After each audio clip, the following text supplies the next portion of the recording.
Okay, thank you, Prof. Good afternoon, ladies and gentlemen, our professors, teachers, residents, and other participants. We're happy to have you here with us today. My name is Dr. Oranose Ifato. I'm the Secretary of the Education Committee of the Nigerian Society of Anesthetists. And today, we are having our 12th session of the 6th webinar series of the Nigerian Society of Anesthetists.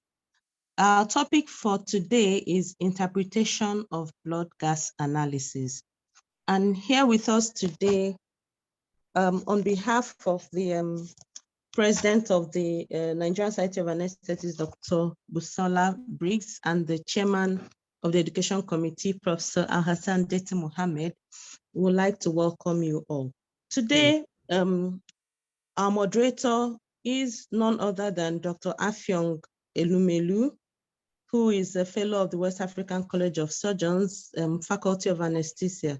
She's a consultant anesthetist and critical care physician at the Samta General Hospital in Jizan, Kingdom of Saudi Arabia.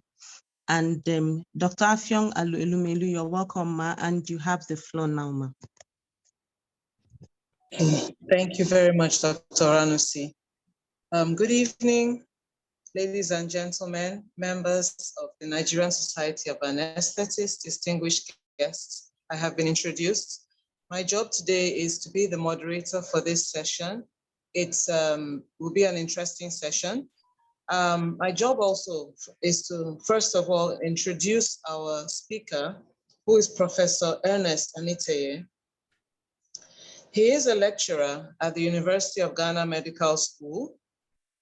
He has a lot of qualifications. He has a diploma from the West African College of Surgeons and the Royal College of Anesthetists.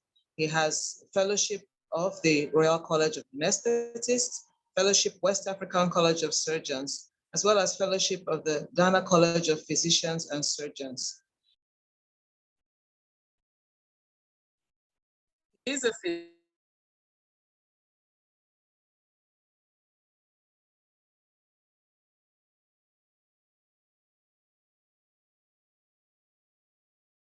medical school. He is the head of anesthesia and intensive care at the National Cardiothoracic Center, Kolebu Teaching Hospital, Accra, Ghana. He is the current faculty chair of the Faculty of Anesthesia and Intensive Care of the Ghana College of Physicians and Surgeons. So he has attended and presented papers in numerous conferences, workshops, courses, and seminars, at least 146. And he has authored publications in peer-reviewed journals, chapters in books, and been all around a very, very, very much valued teacher and valued anesthetist. So without further ado, I will ask him, Professor Niteye, to take the floor and proceed with his presentation. Right, Please, thank you very much. Go ahead. Dr. Elumelu, let me start sharing my screen now.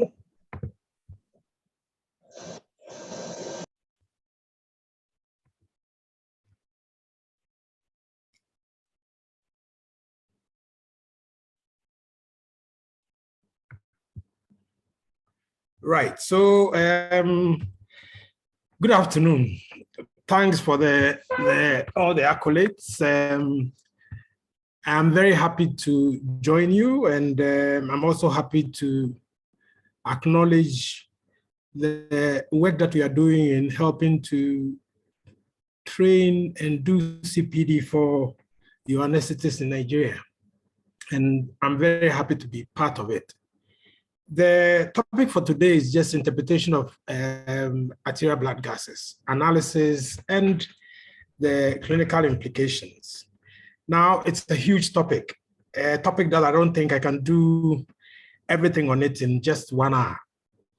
So what I am going to do is to do as much as I can do within the stipulated time, and then we would have time for our questions. I hope you can see my slides. Yes, we can. Excellent. So I'll just continue. So have no conflict of interest to declare. That is my outline. And I don't think I can talk about arterial blood gases without saying doing a little small test, which I would give you results at the end of this presentation. A 15-year-old patient was discharged to the ward after he had had surgery for a perforated appendix. He was noticed to have a low oxygen saturation of 91 despite being given oxygen by a ventimask at a concentration of 50%. His temperature gas analysis on the patient, and this is shown below. Now, these are the sort of questions that they would ask you in a typical endoscopy. Now, looking at this arterial blood gas, what is the approximate expected partial pressure of oxygen? What abnormal values are present? What is the diagnosis? What is the expected PCO2? Let me just get my laser pointer. Yeah. So what is the expected PCO2? What is the likely intervention? A typical membership question. I will come back to it later on when we are getting to the end of the presentation. Now, what is an arterial blood gas? What is this thing? Right. An arterial blood gas analysis is a blood test which measures the pH, the partial pressure of carbon dioxide and oxygen, and as well as the bicarbonate concentration, among others, in arterial blood. And it is essential for diagnosing, managing oxygenation status and acid-base balance of high-risk patients, and as well as the care of critically ill patients in the intensive care unit. And it normally evaluates how effectively the lungs are delivering oxygen to the blood and how efficiently they are eliminating carbon dioxide from it. Now, modern technology has allowed a lot of miniaturization of almost all the electrodes used in analyzing arterial blood gas samples. Now, this picture you can see here is the arterial blood gas that we use in our center, in the cardiothoracic center. And it uses a cartridge that can analyze 150 to 300 samples. And it needs periodic automatic calibrations, which the machine does over a period of time to make sure that most of our gases that we get are actually correct. Now, why are arterial blood gases so important? I think it's the utilization of ABG analysis has the following advantages. It aids in establishing diagnosis of the critical ill. It guides treatment management plans. It allows for effective management of patients, as well as improvement in acid-base management for patients so that our drugs can function. If you have somebody who is very acidotic, sometimes your inotropes don't actually work. And then your acid-base balance may alter your electrolyte level. So if you have somebody who is severely alkalotic, it's likely your potassium may also be low. So I think that is important. Right. Now, what are the main indications? I think there are a myriad. So what I've done is to summarize them under the various systems in the body. They are ordered when you suspect that your patient has oxygen, carbon dioxide, or pH imbalance. In patients with every type of systemic disease that you can think about. One other important thing is when your patient has a cardiac arrest or you're doing CPR. And of course, for anesthetists, when our patients are on ventilatory support. Sometimes for some anesthetic procedures, when we are in theater, we sometimes use arterial blood gases to guide us as we do complex as well as very long cases in theater. Now, this slide is just supposed to help residents who are taking exams. You know, you have to take a sample, and a sample can be obtained either by withdrawing blood from an indwelling arterial line or by arterial puncture with a needle. Now, I normally use the radial artery as well as the femoral artery. Brachial artery, dorsalis pedis, then I'm really caught out in that I'm not getting a blood sample. So the two normally work relatively well. If you're just going to use a needle, then it's good to have a needle with a short bevel and then a diameter of about 22 or 23 gauge to minimize trauma and then vasospasm. And your sample should contain heparin. Now, for us in the cardiothoracic center, we normally use syringes that we prepare ourselves. So you should draw heparin, maybe 1,000 units per ml into a syringe. You make sure that you flush out all the heparin as well as air from the syringe so that you don't leave excess heparin in the syringe, because the pH of heparin affects your PCO2 and then your bicarbonate. It actually causes a decrease in the ones that you actually measure. So it is important. Right, and this picture just shows commercial arterial blood gas sampling syringes. As I said, we prepare our own syringes using heparin that is available in the intensive care units. The other thing that I think one of you as students should know is that you should be able to perform an Allen's test quite easily. That's a modified Allen's test. Now, later on, I'll ask somebody how the original Allen test is performed, see whether people have actually read. And what you actually do is that you compress raise your hand, compress your ulnar and radial arteries, raise your hand for a short time, and release, open your fist. And then you open the ulnar artery and see whether your hand will become perfused within a short period of 5 to 10 seconds. If it doesn't, then it means that your superficial palmar arch doesn't have a lot of collateral for you to do a radial artery arterial gas cannulation or sampling. You may have significant ischemic problems. Now, if it's an exam, I think you should explain the procedure to the patient. If they are conscious, you have to be seen to perform an Allen's test. If you're using a radial artery, you have to position and stabilize the wrist in a position that gives maximum pulse. I normally use an infusion, 500 ml bag of infusion. There should be sterility, alcohol, chlorhexidine, infiltrates if that will make the patient a little bit comfortable. And then assemble your syringe. As I said, keep everything sterile, eject excess heparin and then air bubbles. And then normally you can assess your radial artery around 45 degrees, brachial artery 60 degrees, and femoral artery, usually I go straight at 90 degrees to actually enter the artery. And then you keep the bevel inside the arterial blood flow, the blood will enter the syringe. And then as soon as you release the syringe, you should just make sure that you compress the sites for a minimum of 5 minutes. And you later on just check for bleeding, movement of the fingers, tingling sensation, and then distal pulse at the puncture site. I think they are absolutely important to make sure that there are no complications. And then this is just a picture of somebody who's doing an arterial line. Here in Ghana, we use adults 20 gauge cannula. Children, we use 22 gauge. Smaller ones, we use 27 gauge cannulas. So this one, he's entered the artery.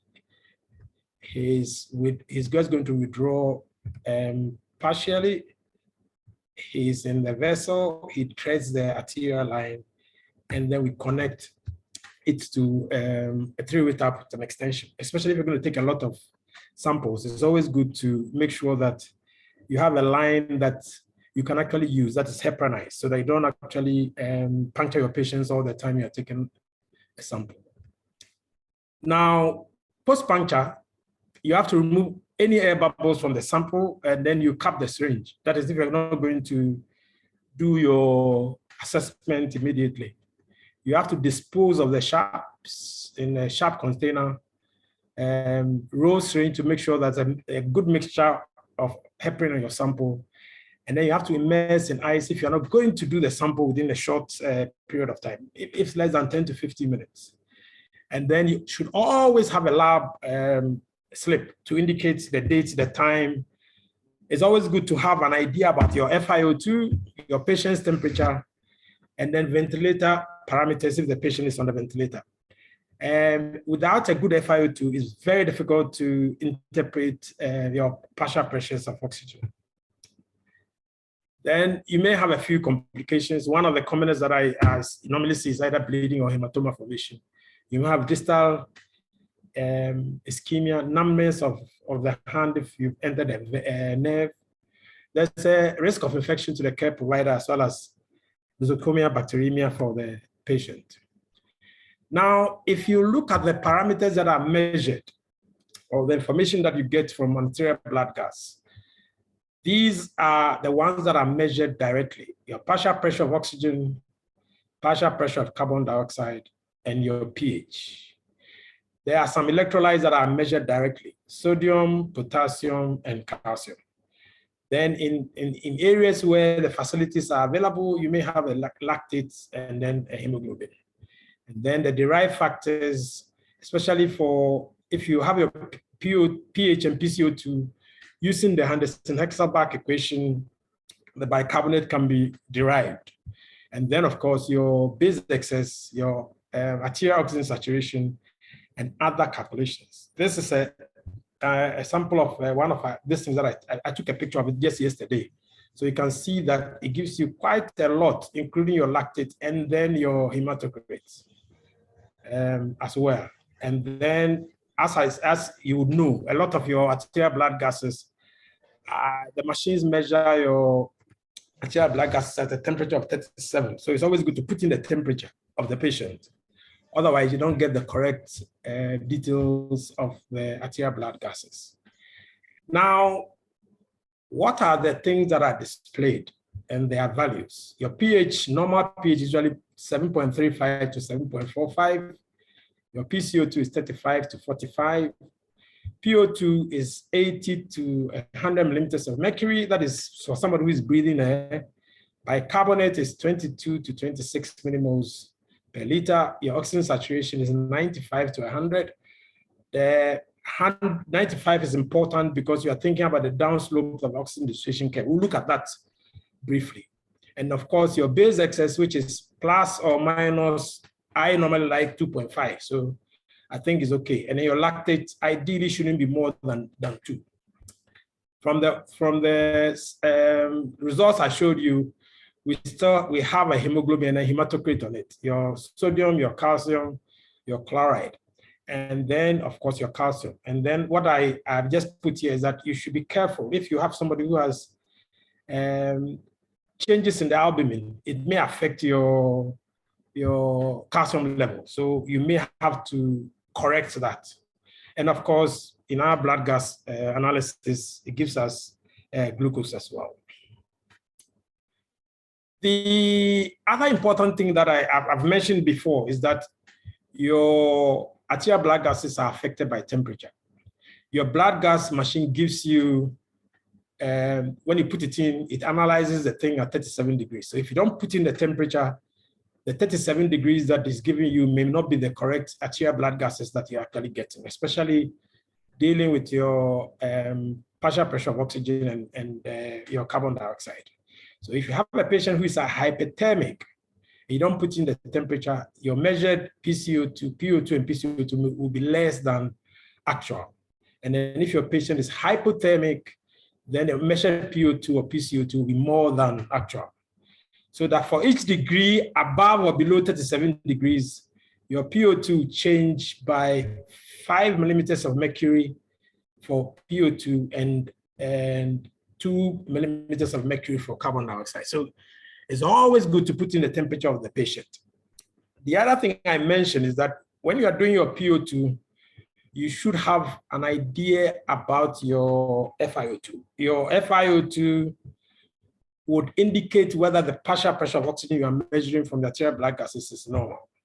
And normally it is said that your expected PO2 to be about 3 to 5 times your inspired oxygen concentration in percentage. So that if I have somebody who is on 50% oxygen, then I know that my PO2 minimum I should get to be about 150 millimeters of mercury. I like millimeters of mercury, unfortunately. And it may be as high as maybe 250 millimeters of mercury. So if you are within that range, then it means that the lungs are actually doing the work that they should be doing. So without an FiO2, it's very difficult to actually interpret your partial pressure of oxygen properly. Then there's one other important thing that I think I should mention, that is an anion gap, which is usually used to assess the acid-base status in metabolic acidosis. I think maybe I should have put this later on in the presentation. Now, what it means is that based on the principle of electron neutrality, the total number of serum cations should be equal to the total number of anions. So that if you look at the major cations that we have in our body, sodium, potassium, if you subtract chloride and bicarbonate for it, the normal value of your anion gap is usually 8 to 16 millimeters, milliequivalents. But there are some major unmeasured ions in the blood. That is why this 8 to 16 milliequivalents exists. Albumin, phosphates, organic ions. Now, if an anion gap should be corrected, if there are any growth changes in your serum albumin, every 1 gram decrease in albumin will decrease the anion gap by 0.2 millimoles per liter.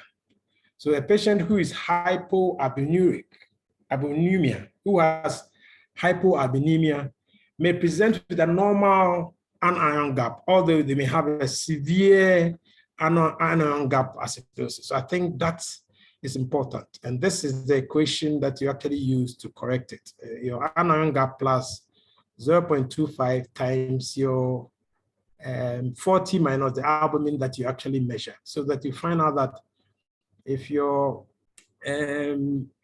albumin is low, the anion gap that you are measuring ideally would be wrong, and this would be the correct one for the corrected hypoalbuminemia that you have.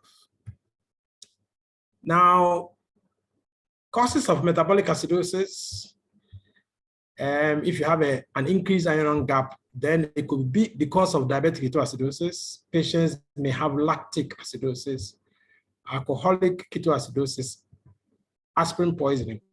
Now, when you get methanol poisoning, you get methanol being metabolized to formaldehyde and formic acid. And therefore, they may produce a lot of hydrogen ions. In ethylene glycol, you may have one of a glycolytic acid, which may also lead to a lot of hydrogen ions, and therefore you may have an increased ion gap, and then of reduced starvation.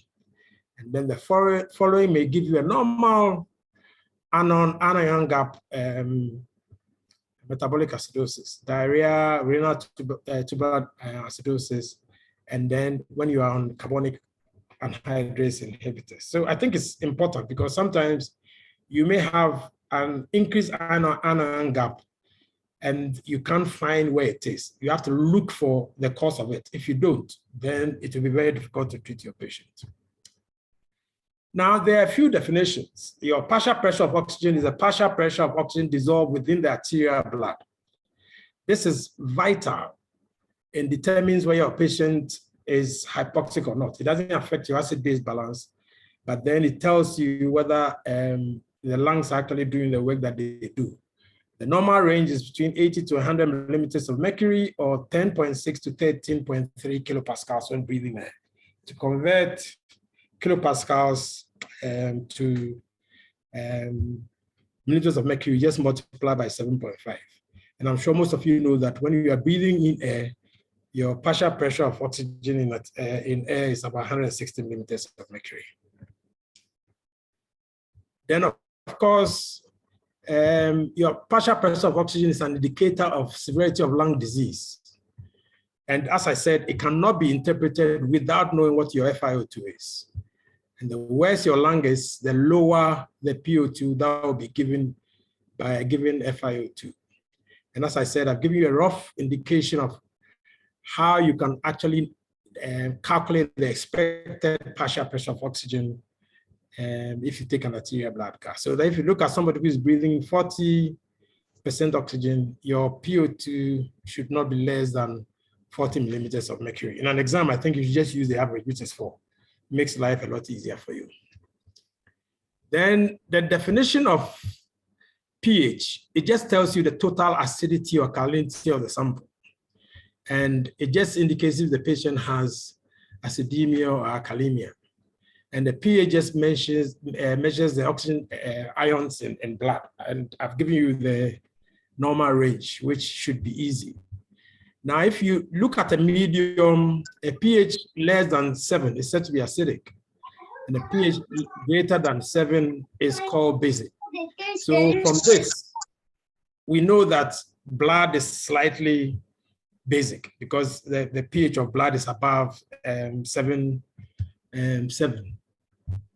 And then if we talk about carbon dioxide,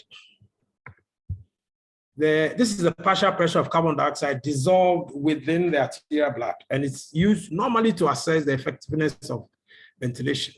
A high PCO2 means respiratory acidosis, it indicates under ventilation. A low PCO2 indicates hyper or high over ventilation, which is respiratory alkalosis. And I'm giving you the range, 35 to 55, or 4.6 to 6 kilopascals in some European and other ICUs. That is what they will actually use. Now, bicarbonate is a chemical buffer. It's one of the main buffers in the body and keeps the pH of blood from being too acidotic or basic. And it indicates whether a metabolic problem is present. A low bicarbonate indicates acidosis, a high bicarbonate indicates metabolic alkalosis. And the normal range is 22 to 26. Now, sometimes in comparison or research, some people actually use the standard bicarbonate, which is bicarbonate that has been corrected from abnormal carbon dioxide to a PCO2 of about 40 and a normal temperature of 37 degrees. And it allows you to compare whether your sample is the same as other samples that have been taken from another site. And it is sometimes very good in research. But the standard bicarbonate is normally the same range as the actual bicarbonate that we sometimes take. Now, base excess is important. Base excess is important in metabolic or metabolic alkalosis and metabolic alkalosis. And the definition is that it just means the amount of strong acid or base needed to titrate 1 liter of blood back to a pH of 7.4 at a temperature of 40 millimeters of mercury and a temperature of 37 degrees, which means that if I have somebody who has a negative base excess, a lot of negative base excess, how much base or alkali or bicarbonate can I give to this patient to bring your acid-base balance back towards 7.4? And there's normally a calculation for that. And I think it's very important, especially for metabolic acidosis and metabolic alkalosis. Right, so the normal range is usually 2.5 plus 2.5 to minus 2.5. And for me, most of my patients, if they are less than 3.5, it just means that things are relatively going well. Then your oxygen saturation it measures how much of your hemoglobin is carrying oxygen. It is similar to your SpO2, but it's more accurate because your peripheral oxygen saturation is affected by quite a lot of things. Now, the normal levels are normally set to be around 95 because of the sharp downstroke of the oxygen dissociation curve, below which you have sharp drops in oxygen saturation with small drops in your partial pressure of oxygen. Now, sometimes some people may take 90, and during the COVID time, if you had a saturation of 90, most people think that you were doing relatively well. So it just depends. If I have somebody who has, who is a neonate, premature baby, I would accept saturations even less than that. Or somebody who has COPD, saturations around 85 may be set to be normal for that particular individual. So that if you look at the oxygen dissociation curve, as I've been telling your residents, you shouldn't just draw a curve. There are some important aspects. For every partial pressure of oxygen you take, or for every oxygen saturation that you get, you should have an idea about what the expected PO2 is supposed to be. So that if I have somebody who has an oxygen saturation of 75, then I know that my PO2 should be around 40. That is the venous oxygen PO2. And if I have P50 is the oxygen saturation at which hemoglobin, oxygen saturation at which hemoglobin has a partial pressure of about 27 degrees. So 27 degrees millimeters of mercury of oxygen in blood will give you a saturation of 50%. I think it's important. Now, if you look at somebody who they say is hypoxic, people say PO2 is less than 60, the significant hypoxia, then your oxygen saturation would actually be, oxygen saturation would be less than 80%. A PO2 of 60 millimeters of mercury would give you a saturation of 80 millimeters of mercury. Sorry, a PO2 of 60 millimeters of mercury will give you an oxygen saturation of about 80%. And then, as I said, the downstroke of the oxygen dissociation curve is important. As you try and then interpret your arterial blood gases, these are the things that should come into your mind. For every oxygen saturation you get, try and figure out what you think the expected partial pressure of oxygen, of millimeters of oxygen would be. Now let's look at some of the disturbances in your arterial blood gases. Now, the first one we want to look at is respiratory acidosis. When there is hyperventilation or excessive CO2 production, it means that your PCO2 is greater than 45. Most people say greater than 50. And it can happen when you have a central drive depression from either drug overdose, some problems with your CNS, when you have problems with your chest wall, especially some of the scoliosis or severe chest trauma or airway obstruction. And then sometimes your muscular problems like myasthenia, or sometimes when you have low electrolytes, especially potassium. Or you may have an intrinsic lung disease, like somebody with pneumonia or lung fibrosis. So these are likely to produce hypoventilation. And then for your patient who has respiratory alkalosis, that is low PCO2, it can happen with anxiety, pain, excessive ventilation, which we can see a lot in the ICU. Somebody who is in shock will hyperventilate. A hypoxic patient will hyperventilate. Sepsis, altitude, lung fibrosis, the early stages, yes, they may drugs, and then sometimes central nervous system disorders. They may cause a low PCO2. And then also for patients who we say have metabolic acidosis, we've discussed that. We've discussed normal increased iron gap acidosis, and then normal iron gap acidosis. So renal failure, diabetic ketoacidosis, shock, diarrhea, fistula, ethanol intake, methanol intake, just to mention a few. These are some of the common ones, and they may lead to a metabolic acidosis. Metabolic alkalosis is not something that you see very often. But then if you have a patient who has been vomiting a lot and losing all the acid in the stomach, or a patient who is hypokalemic, for me, as an anesthetist, one of the commonest causes of metabolic alkalosis I see is hypokalemia. And why do they get hypokalemic? Because of the hypokalemia, you know, potassium is a single valent ion. So the body conserves any potassium that goes into the kidneys and then excretes hydrogen ion. So in the long run, you get quite a significant hypokalemia. And when you correct the hypokalemia, the metabolic alkalosis normally corrects itself.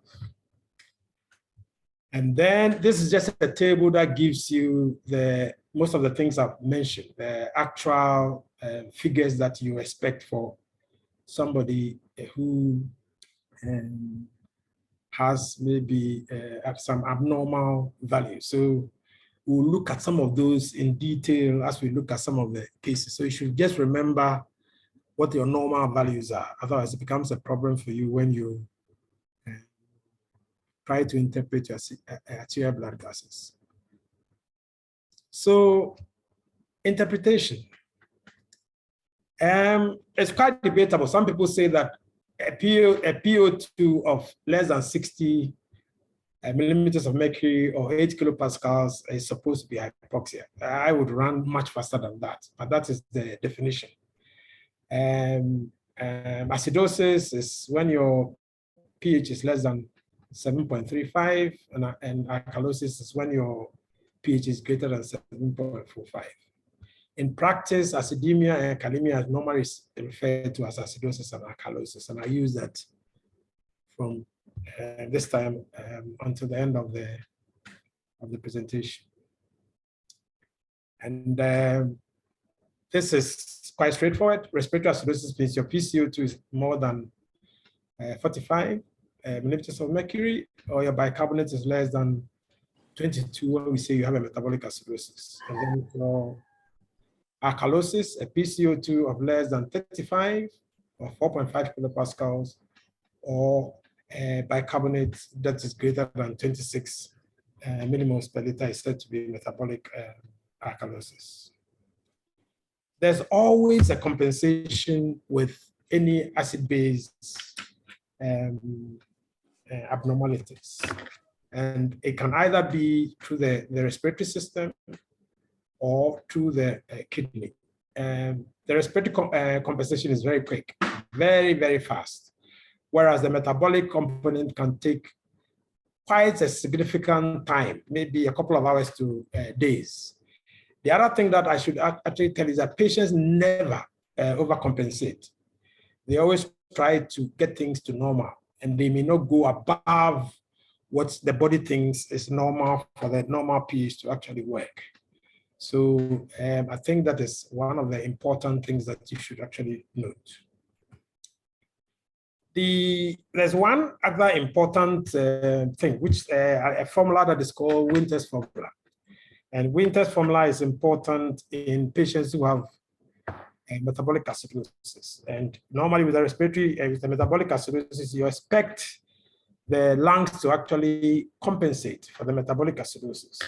And Winter's formula, which is that, actually helps to predict what the expected PCO2 would be. And the formula is PCO2 is equal to bicarbonate and 1.5 plus 8. And then you either add or subtract 2 from it. So I'll just show you an example, and it helps you to predict whether your patient's PCO2 that you are seeing is okay, or whether there's something else that's affecting the patient's response. So if you look at this patient who has a bicarbonate of 14, that is not good, and a pH of 7.29, but the patient's PCO2 is just 20 millimeters of mercury. The patient is trying to compensate by reducing the PCO2. So if you calculate the expected PCO2, it will be 14 times 1.5 plus 8, plus or minus 2. Actually, what you actually get is about 29. So it's either, the range should be 27 to 31.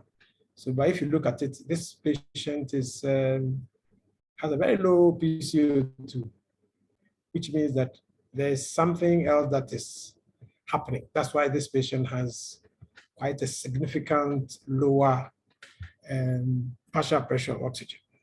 Is it because that maybe the patient has hypoxia as well? Maybe that could be the reason.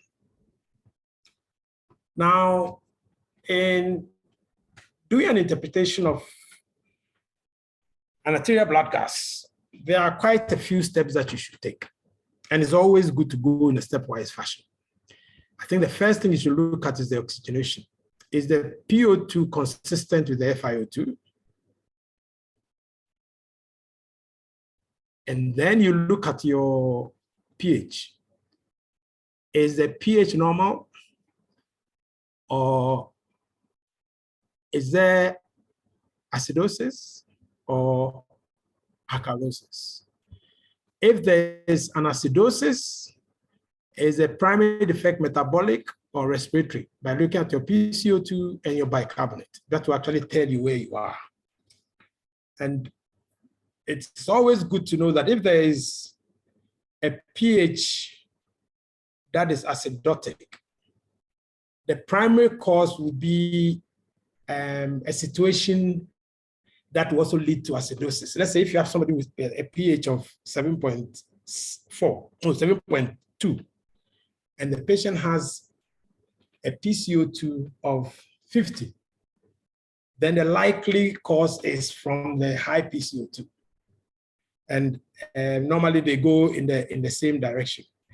And then if you have somebody who has a metabolic alkalosis, pH of 7.58, and the bicarbonate is 36, then the likely cause is a metabolic alkalosis because the bicarbonate is high. We'll have a few these things, so you can actually have a look at it. Right. So that in acidosis, your PCO2 may be high, your bicarbonate may be low, and then you have a negative base excess. If both of them are affected in an acidotic way, then sometimes you can have a mixed metabolic and respiratory acidosis. If there is respiratory acidosis, is there a metabolic compensation? A high PCO2 means you have to compensate to increase your bicarbonate by increasing your pH by increasing your bicarbonate. So that if your base excess is negative, it's metabolic acidosis. Okay, but the respiratory component is going the opposite direction. If your PCO2 is low, especially respiratory alkalosis, then there's a respiratory compensation if there's a metabolic acidosis. Is there a metabolic acidosis? Is it primary? Is it respiratory or metabolic? The primary defect will go in the same direction of the pH towards alkalosis.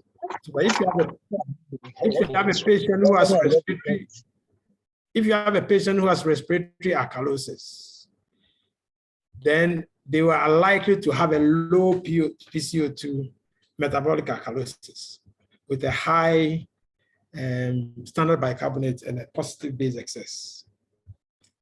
Right, so I think if you look at it, we'll have a few examples and then you can actually find out. But then it's always good when you finished, if you've done the assessment, you should have a summary. If your PO2 is low, then there's hypoxia. If your pH is low, then there's acidosis. If your standard bicarbonate is low and your base excess is negative, then your patient has a metabolic acidosis. Is there a respiratory compensation? If there is, then your PCO2 will be low. So your diagnosis will be hypoxia, metabolic acidosis with respiratory compensation. So these are the ways that you should actually write it. You should always have an acid-base diagnosis. Otherwise, it's very difficult to actually treat your patient. Now, it's always also very good to plot your results. I like this plot very well because it gives you, in acidosis, what your pH should be, what your PCO2 should be, and what your bicarbonate should be. So that if I have somebody who has a low pH and a high PCO2, then I know that the patient has respiratory acidosis. If I have somebody who has a high pH and a high bicarbonate, then I know that the patient has metabolic alkalosis. And therefore, you can actually also look at the PCO2 and see whether there's a compensation or not. I'll do a few examples for you so that it will help you actually know how to use this plot properly. So now let's look at the first scenario. A 25-year-old PIH patient immediately post-CS inadvertently given 2 liters of fluids in 30 minutes. She suddenly becomes breathless. SpO2 is 85. There are bilateral crackles in middle and lower zones of the lungs on auscultation. Your FiO2 is what? 40%. So you expect your partial pressure of oxygen in arterial blood to be around 160. But you're getting a PO2 of what? PO2 of what? 50. Your pH is 7.29, which means that there's what? Acidosis. Now, after that, let's look at our PCO2 and your bicarbonate. The pH is 7.29. Your PCO2 is 60. Your bicarbonate is in a normal range. So this patient has hypoxia because the PO2 is low and respiratory acidosis. I think that is clear. Let's look at another scenario. A 65-year-old male patient with known COPD presents in the A&E complaining of increased breathlessness. Sorry. Yes, the paramedics have put him on a venturi mask to give an FiO2 of 40% due to his breathlessness and initial low saturations.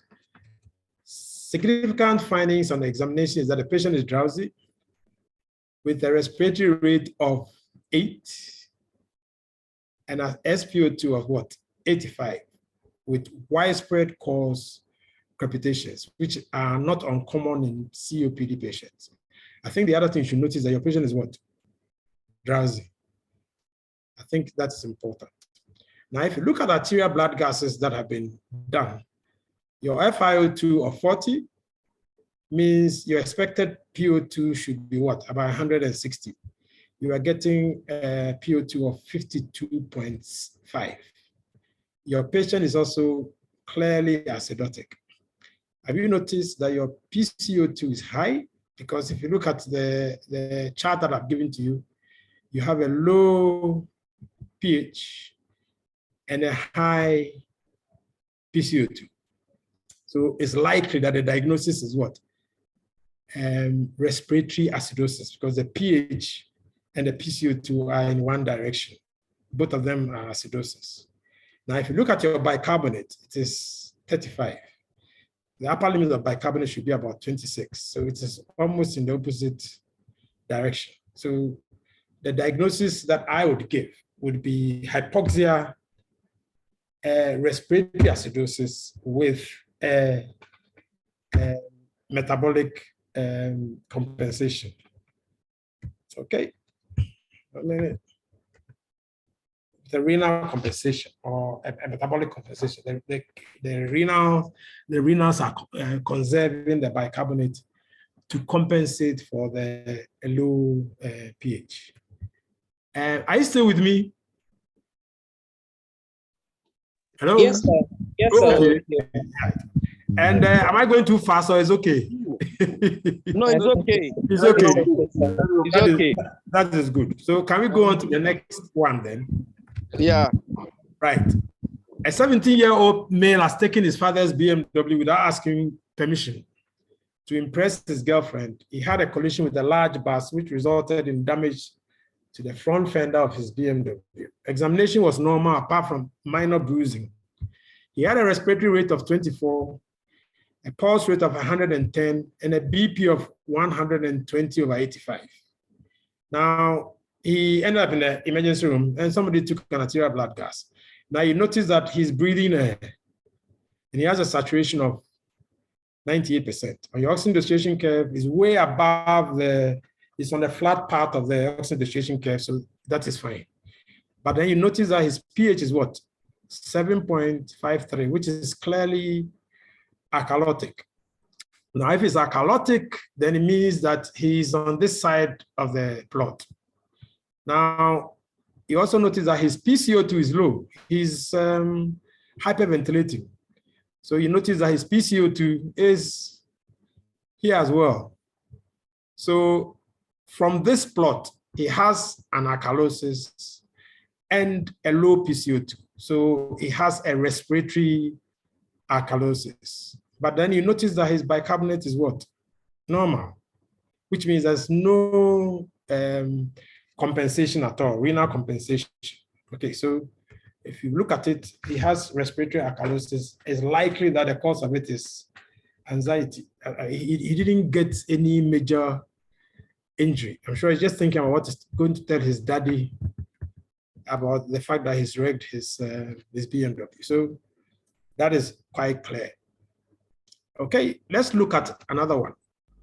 A 75-year-old female on the surgical ward 2 days after a laparotomy for a perforated sigmoid colon secondary to diverticular disease. She has been hypotensive for the last 6 hours, and a nurse has started 40% of oxygen. On examination, vital signs, his respiratory rate is 35, oxygen saturation is 92% on 40% oxygen. His heart rate is 120. He has warm peripheries, and the BP is 70/40. Okay. The urine output in the last 6 hours is 50 mils. Of course, it's not surprising with that blood pressure. His FiO2 is 40%. Expected partial pressure of oxygen, if everything is okay, should have been 160. His PO2 is 62. There's a significant hypoxia. He's severely metabolic acidotic, 7.17. The PCO2 is what? 26, because I think he's hyperventilating. So that is low. And then his bicarbonate is 12. Base excess is minus 15.5. These 2 point towards an acidosis, metabolic in origin. So his diagnosis would be a metabolic acidosis with respiratory compensation, because this PCO2 is low. But then you still notice that the compensation is not doing well because his pH is still quite low. Now, I put this one in just before I started the webinar, so that if I tell you that his lactate is 8.5 millimoles, then significantly, this patient has significant perfusion problems. And I was going to ask that if that is so, how would you go ahead and resuscitate the patient? If the patient needs inotropes, what inotropes would you choose to help this particular patient bring down the lactate, which means that tissue perfusion is actually poor? I'll just leave that. You can discuss that among yourselves, but it's not a very bad question in an exam. So this patient has significant hypoxia with metabolic acidosis with a respiratory compensation. So that is how you are supposed to look at some of these issues. Then the other scenario is that you have a 30-male patient who attended a friend's party the day before, and she has abdominal cramps. I'm sure she ate something that has caused some food poisoning, and she was vomiting. And she's vomited more than 10 times overnight. Presents at the OPD a bit weak. His respiratory rate is fine. Oxygen saturation is fine. Heart rate, not bad. And then his BP is also not bad. And then somebody decided to do an arterial blood gas. His PO2 on 21% oxygen is 95, which is okay. His pH is what? Significantly alkalotic. But his PCO2 is what? Normal. And his bicarbonate is 31. So this patient has significant metabolic what? Alkalosis. And I think the main reason is that he's vomited a lot of the acid from his body. And that is why the body has a lot more bicarbonate than it should. Okay, but don't forget that if in an exam, in addition to the loss of acid, this patient would have lost significant sodium as well, which I haven't showed here. So it will be important when you discuss management that those would come in as well. So metabolic alkalosis. Now, if there's anybody there who is a resident, can he ask permission to unmute and do this one for us? It will just take a short time. What am I doing for time? You're within time, sir. Right, okay. So if there's a resident, one person can look at this and then. 10 minutes. Yeah, thank you. I don't have too long to go.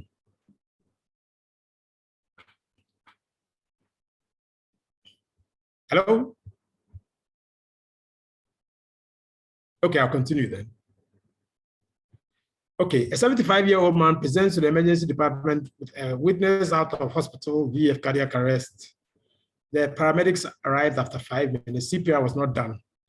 And after they've restored spontaneous circulation, they were unable to intubate him. So he's breathing spontaneously with a rebreathing mask in CO2. He's comatose. GCS is 3, respiratory rate is 8. Heart rate is 120, BP is 150/95. He's on 85% FiO2 oxygen. His PO2 is 79. Although you can't say the patient is hypoxic if you are using the definition. This, for me, as somebody in an ICU, means your patient has significant hypoxia because you're giving quite a lot of oxygen and your patient's PO2 is just 79. He's severely metabolic acidotic. His PCO2 is 53, which is acidosis. His bicarbonate is 14, which is also what? Acidosis. And a base excess of -14, which also points to a metabolic acidosis. So if you look at this, your patient is acidotic, and all the pointers for the PCO2 and the bicarbonate are also acidosis. So you say that this patient has a mixed respiratory and then metabolic acidosis. So that is good. Now, these are very, very quick ones. If it was, I had the residents, I would have done it that way. A patient who was on a morphine infusion after TAH is very comfortable and responds appropriately to commands. And he has blood gases below. His PO2 is 37. That's weird, isn't it? For somebody who is responding appropriately to commands, a PO2 of 37, the patient should have been unconscious, but he's not. His PCO2 is high, and his pH is just about normal. But if you look at it, his bicarbonate is high, isn't it? But he has a base excess of 10.1. So if you look at it, this patient, obviously, it's not an arterial blood gas. I never stated that. I said blood gases. This is a venous sample. So 37 for a venous sample is okay. Obviously, the morphine infusion is affecting his PCO2. It's too much for her. And she has her respiratory rate is coming down, and she's compensating with a high PCO2 by increasing her bicarbonate. So you notice that this is full compensation. Somebody will actually say it is the other way. If it wasn't for the morphine infusion, I would have said that it could be a metabolic alkalosis with a respiratory compensation. But normally it wouldn't be, because if you actually look at it, a patient was on a morphine infusion is relatively comfortable. So they are giving her too much. A patient having surgery for a lung tumor develops a low end-tidal carbon dioxide and arrests later. He's resuscitated, and the immediate ABG shows that the PO2 is 40, which is not surprising if the patient arrested. His PCO2 is 70. But you notice that the end-tidal carbon dioxide was low. and then a pH of 6.9 with a low bicarbonate. Base excess was minus 5.6. Now, the cause of the low anti-carbon dioxide, and then the arrest later showed that there was a curtailing of blood to the lungs. And the fact that he has a high PCO2 means that carbon dioxide accumulated. The fact that he has a low bicarbonate means that there was poor tissue perfusion. The cause of this may actually be he has a mixed picture of metabolic and respiratory acidosis. The reason for it may have been a pulmonary embolus. And sometimes the low carbon dioxide may actually help to diagnose it. Now, initially I gave a case of a patient who was sent to the ward after appendectomy. He had a low oxygen saturation in spite of given oxygen by ventimask at a concentration of 50%. His temperature was 37. He's a bit drowsy. The duty officer did an arterial blood gas, and this is shown below. Question was, what is the approximate expected PO2? If you use the 3 is 150. If you use the 5, is 250. I said sometimes in the exam, just use the 4, it's easier. What other abnormal values are present? If you look at the pH is low, the PCO2 is high, the bicarbonate is also high. So there is a respiratory acidosis and a compensatory metabolic alkalosis. It is not completely compensated because of the still low. What is the expected PCO2? Winter's formula, if you put it in, is supposed to be 64.8. We are getting one that is 85 millimeters of mercury, which means that there's something else that is making our patient hypoventilate. And there's a most likely intervention is you have to send your patient to the ICU and possibly intubate and ventilate. Now, that's my last slide. It just tells you that if you have a patient who has respiratory acidosis, his PCO2 will be high, his bicarbonate may be low. In metabolic acidosis, your pH may be low, your PCO2 may be normal, and your bicarbonate may be low. In respiratory alkalosis, pH is high, PCO2 is low, bicarbonate is normal. If there's a metabolic alkalosis, pH is high, PCO2 is normal, and bicarbonate is high. If there's respiratory acidosis with renal compensation, then it means your pH is low, PCO2 is high, bicarbonate is also high. If there's metabolic acidosis with renal compensation, then it means that your pH is low, your PCO2. Let me check the case notes quickly. Your PCO2 is low and your bicarbonate is low. If you have respiratory alkalosis with renal compensation, pH is high, PCO2 is low, bicarbonate may also be low. And then if you have alkalosis with respiratory compensation, pH is high, PCO2 is high, and bicarbonate is also high. If you have a mixed picture of respiratory, metabolic and respiratory acidosis, pH is low, PCO2 is high, bicarbonate is low. And then the last one, if you have a mixed metabolic and respiratory alkalosis, pH is high, PCO2 is low, and your bicarbonate is high. Okay, so in conclusion, acid-based disturbances are indicators of serious underlying pathology rather than being the pathology themselves. Serial blood gas intervention will help you in monitoring and also help you to follow the progress of your treatment. It does have a limitation because we only measure the extracellular fluid and do not know what the intracellular pH and gas tensions are.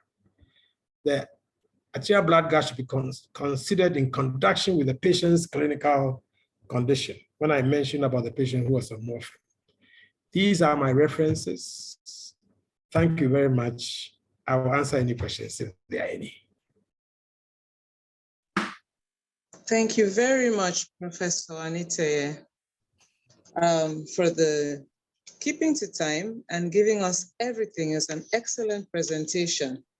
You started with a case scenario and outlined the need for arterial blood gas analysis in modern clinical practice. You went over sampling sites, sampling procedure, and also pitfalls that might occur when trying to sample, get the blood sample, arterial blood sample. Mentioned the Analyses test, and not only mentioned it, but outlined how it's to be done, particularly when taking a sample from the radial artery.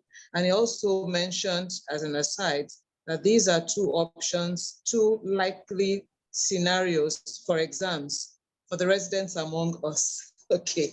You also highlighted pitfalls that may alter your results, such as what's the patient's FiO2, the temperature, ambient temperature, patient's temperature. Is there gas bubble in your syringe for the sampling? Things like low serum albumin, temperature, fever of the patient. These are things that might give a little alteration in your results. So you gave us definitions, how to define PaO2. We talked about the anion gap, as well as the corrected anion gap. You gave us some critical definitions, the PaO2 with a formula to get the predicted PaO2. Other definitions included the proper definition of the pH, PCO2, bicarbonate, as well as standard bicarbonate, as well as defining base excess. It took us back to basics with the oxygen dissociation curve and interpretation. And of course, I will not forget that you mentioned certain clinical scenarios that will result in a patient having a respiratory acidosis or a respiratory alkalosis. Respiratory acidosis when there's airway obstruction, hypoventilation, or lung pathology in general. And you mentioned specific clinical conditions. You also talked about respiratory alkalosis, things that will cause a hyperventilation. And then we also talked about, you also talked about the body's compensation, buffering systems come in whenever you have respiratory acidosis and or respiratory alkalosis. Then you also talked and defined also metabolic acidosis, clinical conditions that will result in that, as well as normal anion gap and raised anion gap metabolic acidosis. And lastly, you also mentioned metabolic alkalosis. You gave us the Winter's formula for predicting the expected PCO2. And I would say I myself have learned a bit from this. You've also given us, about 8 or 9 clinical scenarios and taking us through clinical conditions, respiratory acidosis, metabolic acidosis, and also for those in the audience, it's not just interpreting the pH PCO2 in isolation. One must always tie with the clinical condition of the patient. How is the patient's clinical picture? What therapy is going on? What has happened now? You tie that with the arterial blood gas analysis, and then you'll be able to determine the situation you have and the intervention. You also pointed out a pitfall that sometimes the venous blood gas sample is taken and it can give a little different scenario. Yes. You threw the floor open, but I think most people were a bit too afraid to take up the challenge. And rounded up with answers from the very first clinical scenario you gave us. You've kept to time, you have been very clear. We have a wonderful audience. We peaked at about 204. Before me giving this summary, I got 2 questions. I don't know if I'll read them out for you to answer, and then I'll look through the chat box. Yeah, you can do that. Questions. I will also ask others if they want to speak or they have questions, you can put in the chat box, or you can raise your hand and we will recognize you. So I have a question from Aliyu, identified only as Aliyu. He said, you've given that the oxygen value, the normal range of the oxygen value is 80 to 100 millimeters of mercury. Aliyu is now asking, is it normal when we get a PaO2 of greater than 100 millimeters of mercury? Right. And let me give a second question. Yeah. While you're answering, I'll scroll through. And Yusuf Aminu wants to know the relationship between calcium and albumin. These are the two questions I have. I will allow you answer them while I'm looking through the chats. Right. Okay, so thank you very much, Aliu. Yes, you know, if you look at somebody who has an FiO2 of 80 to 100 millimeters of mercury, normally we say that because the person is breathing in air. And when you breathe in air, the partial pressure of oxygen as you breathe in air is about 160 millimeters of mercury. But if you remove water vapor from it and you have your ventilation perfusion mismatch, and a few things, you find out that the actual PO2 in the alveoli will be about 100. So 180 to 100 millimeters of mercury breathing air is okay, it's normal. Now, if you give somebody oxygen of, let's say 50%, then it means that if you look at it, one atmosphere is about 760 millimeters of mercury. So 50% oxygen means you are giving the patient almost about 375 millimeters of mercury, which means you expect that your partial pressure of oxygen should be a lot higher. I would be surprised if you can get PCO2s about 250, 200, 250. It should be high. But you see, that is not good. A high PO2, an increase in inspired oxygen concentration in the lungs would, in the long run, lead to a reaction in the lungs and possibly cause some significant lung damage. So that as much as you can, give as little oxygen as you can. So as far as I'm concerned, if I can bring my PO2s anywhere to between 80, 110, I'll keep on reducing my FiO2 until I get there. So give as little oxygen as you can for as little a time as you can. So you just don't leave the patient on oxygen. So if you give a patient, I give a patient a lot of oxygen and I'm finding out my PO2s are high, I should reduce my FiO2. I should aim for a PO2 in which the patient will be comfortable. And an FiO2 that is not going to damage my alveoli. So that is the first one. Right. The other thing that you mentioned was that, yes, albumin, low albumin affects your calcium, so you have to correct it. And the way you correct is, I think, is 0.8 times your calcium. There's a formula that I actually gave for that. And you have to use that formula to correct the calcium. In low, if you have a patient with a low albumin, then it means that the calcium that you actually have may be lower than normal. So you have to use the formula to calculate it and then make sure that the calcium that you have is the corrected calcium. Otherwise, you'll be treating somebody for situations in which they don't actually need calcium therapy. Okay. Sir, there's a question from, there's a question from Friday Okoma. He says, with the expected PO2 for FiO2 of 0.4% at 160 millimeters of mercury, how do you arrive at that? Right. I believe you've explained that. Yes, I explained it, but I can explain it again. I said normally it's 3 to 5 times the FiO2 in percentage. So what I just did was I said in an exam, if you don't have time, just use 4. It makes life a lot easier for you. So if you multiply the FiO2 by 4, you get 160 millimeters of mercury. Okay. Then he still asks some more. He says, if at FiO2 of 0.4, PO2 is 40 millimeters of mercury, which is severe hypoxia, what is the significance? And what type of respiratory problem? 3 questions in one. It says, what is the significance? Yeah. And what type of respiratory problem? Yeah. 1. 2, how do you determine if it is acute lung injury or ARDS? And 3, how do you classify ARDS? Different questions. Okay, the first point is that if you have somebody who is breathing a PO2 of 160 millimeters of mercury, Okay. and you have a PO2 of 40, that is significant hypoxia. That is true. Then your patient is very severely hypoxic. Now, this is the situation where you don't have any choice but to increase the FiO2. I'm sure during the COVID time, people were having to use 100% oxygen for a lot of their patients because of the fact that they were hypoxic. People were being TEN prone and all that. So I think you have to do that. Now, as to the cause, you need to find out what your PCO2 is.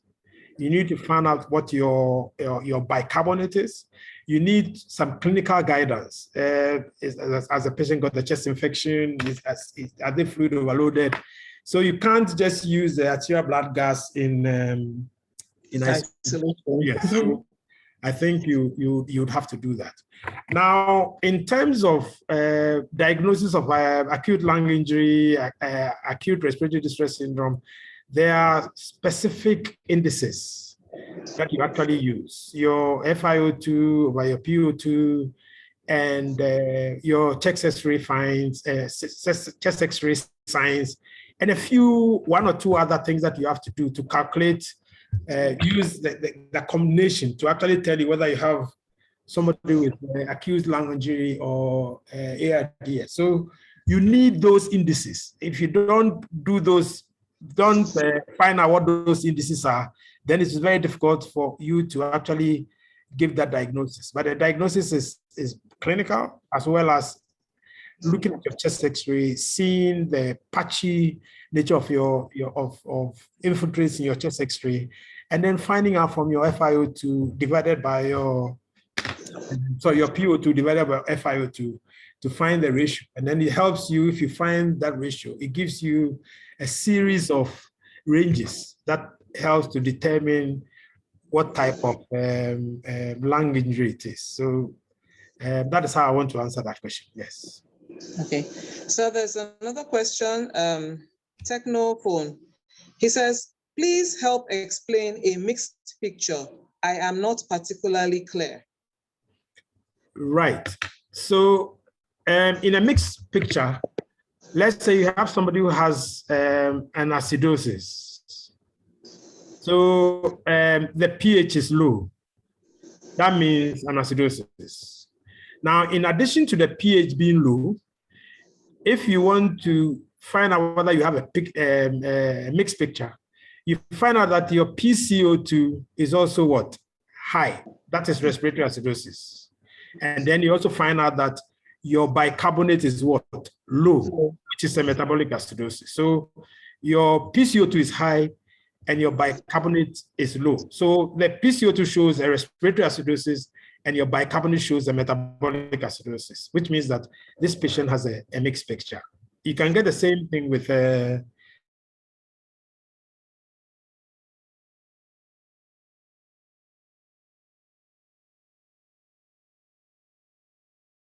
high, which shouldn't be. So a high bicarbonate means a respiratory alkalosis, and then a high PCO2 means a respiratory alkalosis, and then a high bicarbonate means a metabolic alkalosis. So then you have a mixed picture of that. Then you have to find out the cause. You should always find out the cause of these abnormalities and then treat them. Thank you. How do you perform Allen's test on an unconscious patient? Thank you very much. Allen's test, you don't need the patient, you just need a consent. Consent means if the patient is conscious and not upturned, you can take a consent, or you can take a consent from a guardian or relative, but that has to be done. And then you just need the presence of radial pulses. You don't have to don't need anything else. The patient doesn't have to be conscious. A lot of the work is done by you. You can do the this thing, press the hands together, or you can occlude the artery and then this thing, or lift the hand up into the air, occlude the and on, and then come down and release one or the other. If you raise the hand, you exsanguinate the limb just as you would do for somebody who is clenching the. I would have liked to ask the person how the original Analyses is, not the modified one. Unfortunately, I can't. The original Analyses, you didn't occlude the ulnar artery. It was just occlusion of the radial artery alone by finishing the list and then releasing and seeing whether it would blanch or it would become pink. But I think the modified one is a much better way of assessing the superficial palmar arch. Thank you. Okay. I don't know if we have enough time left, but I see one last question coming in. Do you differentiate from Kankara to everyone? Do you differentiate mixed condition from complete compensation? I'm not sure I don't understand it as well. There's always the body tries always to compensate. Now you notice that there's one particular one that I did. The pH was exactly 7.41, which the body has tried and then compensated. There's never overcompensation. So I don't understand the second part of the question. Or maybe he's thinking, maybe in a mixed condition, the pH is not normal. It's either high or low, and bicarbonate and PCO2 are bad. But in complete compensation, the pH is back to normal range. You might have high PCO2, but the pH must come back to normal range. Then you can say complete compensation. I think that's what we're trying to, maybe that's what he's asking. Yeah, but see, in a mixed condition, I wonder, there's no compensation. There's no compensation, sir. So the pH can only go in one direction. Either high or low. Either high or low. Okay, sir. Okay. I think that's the last of the questions we have. I will hand back to Dr. Dati. I would use the opportunity to thank you very much, sir, for a very difficult topic, and you've handled it beautifully. I will make a comment. Most of us in Africa are not in hospitals that have the privilege of having APGs done frequently.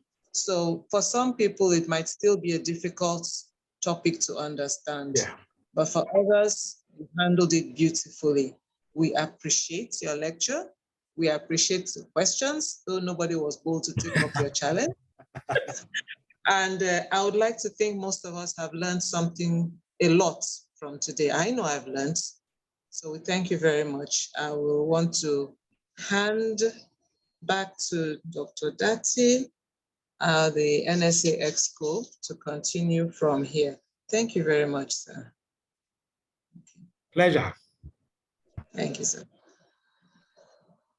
Well, thank you very much, Professor Anite and Dr. Elumelu, all the way from Saudi Arabia. This has been a wonderful presentation that all of us will be grateful. There are residents going for exam. Some of us are still in practice. We still need to remind ourselves of this basic knowledge on arterial blood gases. Thank you very much, sir. Sorry, Dr. Oranusi, I've taken over from you. Thank you very much. We like to recognize some very senior colleagues and teachers here who we always want them to say one or two words here to admonish us, to advise us, to tell us how we can do things better and to comment generally, either here or after this webinar. we welcome such comments. I can see our past presidents and a teacher and mentor, Professor Elebe, if she's still around, please say something. If you want to say something, please go ahead.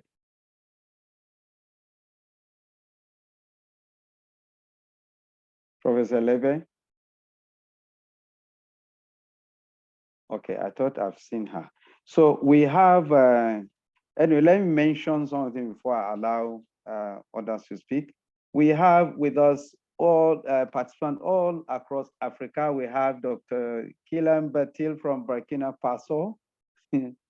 Thank you for attending this webinar. We have Eva Hansil, Sierra Leone, Ziambo from Zambia, Siku Kandaba, Zambia. And we also have some of our colleagues from the other specialties. Dr. Emejulu, thank you very much for always keeping a date with us. Professor Kennedy Emejulu, neurosurgeon. Professor Mohammed Aminu, pediatric surgery from AKTH, and the BP1 Medical and Dental Consultant Association of Nigeria. Professor Sadiq Adamu, Secretary, Faculty of Anesthesia National, and we also have Professor Ilori, Faculty Chair, WACS. General Ogumbi, thank you, sir. You want to say something?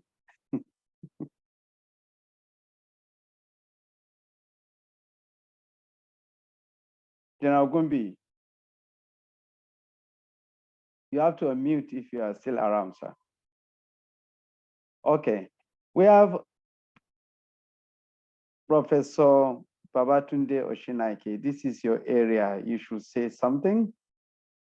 He's the president of the Intensive and Critical Care Society of Nigeria. Thank you, sir.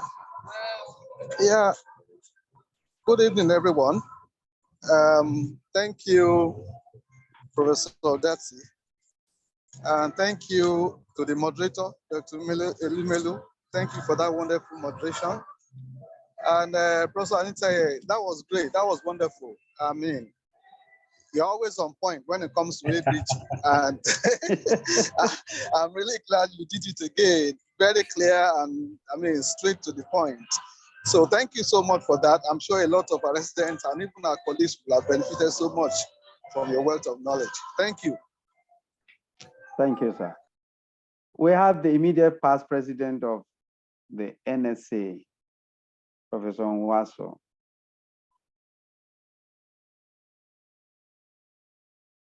Professor Nwaso, unmute and say something before I hand over to the president.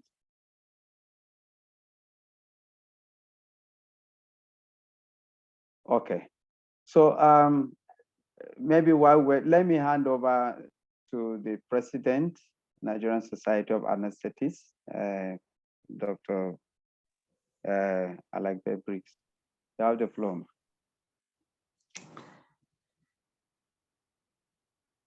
Thank you very much, Chairman Education Committee. Before I speak, can we have our Faculty Secretary, National Postgraduate Medical College, talk to us? It's a privilege, a very great one to have him here.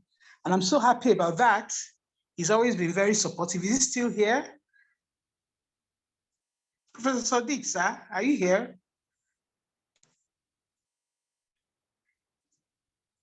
Okay, it appears he might have gone too. Like you said, we had quite a number of our elders here. Some of them have left, but we are grateful to them for always keeping a date with us. We have the SAM president as well. Yeah, Dr. Adesina, is she still here? I think she must have gone. Okay. I must say I'm very grateful to you all, to our colleagues from other West African and African countries. We really appreciate your keeping this time with us. Indeed, to our Professor Shinaike, this is your area indeed. I was happy to see you and your crew, Irene, Dr. Rotimi, and others, even Sam President and a number of others. Thank you so much. Our neurosurgeon and pediatric surgeon always keeping a date with us. I won't waste time to start thanking you, but then we can't thank you enough. Thank you also. Professor Anita, well, I think this topic should have been made, ABG analysis made simple. Thank you so, so much. You demystified it. And this is one subject that both examiner and student, that is the adage we use, read again on the night before the exams. I want to say that does not really have to be so, really, because like the moderator said, if we all trained with these devices in our environment, we would have been used to, but this is a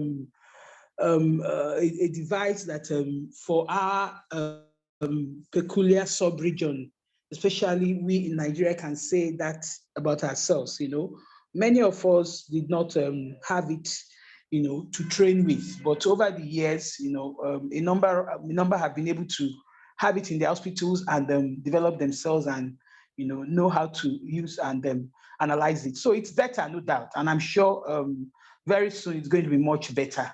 Just like when we were doing invasive monitoring, some of us really were fellows who had not done any invasive monitoring, the installation of any invasive device. So it's okay. We would only get better. So I want to thank you all. Without wasting time, we want to allow our Muslim colleagues to have time to, complete their fasting session. And therefore, I want to sincerely thank every one of you. My chairman, Education Committee, I think this is the last session. Am I correct? Before the exams? Yes. Okay, fine. So it's been a wonderful series session, and want to say, please keep in touch. We'll surely notify you after the national exams. It's going to be a fairly long time to take a break and recoup and bring before you more stimulating subjects relevant to every one of us. So before I close, I would like the PRO to make a quick announcement to us. Dr. Shelley, please. Okay, thank you, Ma. Good evening, all our trainers, our teachers. Thank you for keeping faith with us. I want to sincerely thank all our members that have paid their dues for this year. And we're enjoining others who are yet to pay to kindly pay their dues for this year. And please follow us all on all our social media handles, our Facebook page, Instagram page, Twitter page, so that you can get to hear some of this, see some of our announcements. And please kindly note that we are migrating all our members from the NSA WhatsApp platform to the main platform so that we can all be under the same roof. So please, if you are yet to migrate from NSA to, kindly do so. And once you have migrated successfully to the main platform, please kindly leave the other, exit the other platform. Thank you very much, and we wish you a happy holiday. Thank you. Thank you very much, our dear PRO. I just want to reiterate that, like you all know, the fuel, the engine, what runs the engine is the fuel. And of course, your dues are what runs the engine of NSA. Please, do that. We don't have to wait until when you want something from NSA and then we are telling you, oh, have you paid your dues? Please be faithful enough and help us to make things easy. We still have a lot of things for you as NSA. And please stay in tune, and I'm sure you keep having no regrets. On that note, I want to thank you all once again. Professor Nitaye, thank you so much. God bless you. You've been a real supporter, even for cardiothoracic anesthesia. You've been enhancing cardiothoracic subspecialty fellowship training from Nigeria without us not having to go through WFSA. So you are just a big brother to us in Nigeria. Thank you so very much. Dr. Elumelu, thank you, you did well. And our technical officer, Mr. Emeka, working behind the scenes, we're grateful to you. So on this note, Education Committee, please keep it up. And I want to say Thank you to all our Muslim brethren. Ramadan Kareem, I pray for God's continued strength for you all. So happy Easter in advance to all we Christians, and we'll see on the other side of the exams. Thank you and good night, everyone. Thank you. Thank you very much. Thank you. Thank you very much. Okay. Thank you very much, ma'am. We'll try